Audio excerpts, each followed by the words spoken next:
சொந்தங்களுக்கு வணக்கம். எல்லாரும் எப்படி இருக்கீங்க? மன்னிச்சுக்கோங்க, என்னால் தொடர்ந்து வீடியோ போட முடியல. நிறைய ஆர்டர் பெண்டிங் வர ஆரம்பிச்சிச்சு. ஸோ ஓடிக்கிட்டே இருக்கேன். முடிஞ்ச அளவுக்கு நான் வீடியோ போட்டுருவேன்.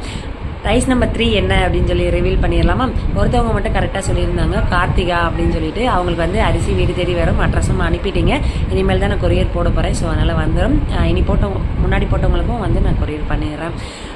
அரிசி நம்பர் 3 என்னென்னா இலுப்பைப்பூ சம்பா. இலுப்பைப்பூ சம்பா அப்படின்றது 2 வகையாக இருக்குது. அதாவது பச்சை மற்றும் புழுங்கல் இருக்குது.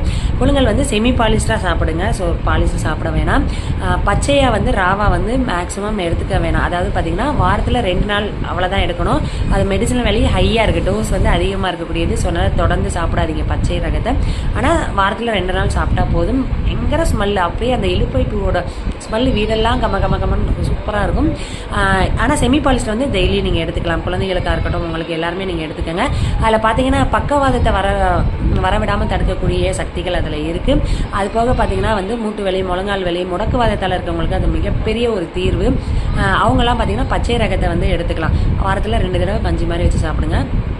அதுக்கப்புறம் பார்த்தீங்க அப்படின்னா வெள்ளை ரகத்தை தொடர்ந்து வீட்டில் யூஸ் பண்ணுங்கள். சுகரை நல்லாவே கம்மி பண்ணும். குழந்தைங்களுக்கு ரொம்ப நல்ல ஒரு பெனிஃபிட்ஸ் கொடுக்கக்கூடிய, அதாவது எலும்பை நல்ல பலமாக வச்சுக்கும். உங்களுக்கு இலுப்பைப்பூ சம்பா டென்சிட்டி அதிகப்படுத்திக்கிட்டே இருக்கும், எலும்போட டென்சிட்டி.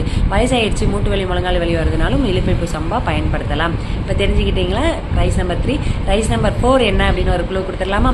குழந்தை இப்போ நிறைய செல் பார்க்குறனாலையோ இல்லை நிறைய விஷயங்களை பார்க்குறனால கண்ணு நிறைய வேறு விஷயத்தினால கண்ணு ரொம்ப பலவீனமாயிடுது. கண் பார்வைகள் மங்க ஆரம்பிச்சிட்டு, சின்ன வயசுலேயே கண்ணாடி போட ஆரம்பிச்சிட்டாங்க. ஸோ வருத்தமாக இருக்குது.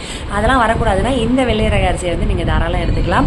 அது போக இன்னும் நிறைய பெரிய பலன்கள் இருக்குது. அது என்னன்றதை நெக்ஸ்ட்டு ரிவீல் பண்ணும்போது சொல்கிறேன். இந்த அரிசி என்ன அப்படின்றத நீங்கள் கண்டுபிடிச்சிங்கன்னா கீழே கமெண்ட் பண்ணுங்கள். தெரிஞ்சாலும் தெரியலனாலும் உங்கள் ஃப்ரெண்ட்ஸுக்கு ஷேர் பண்ணுங்கள். எல்லார் வீட்லேயும் குழந்தைகள் இருக்கும், கண் குறைபாடுகள் இருக்கும்.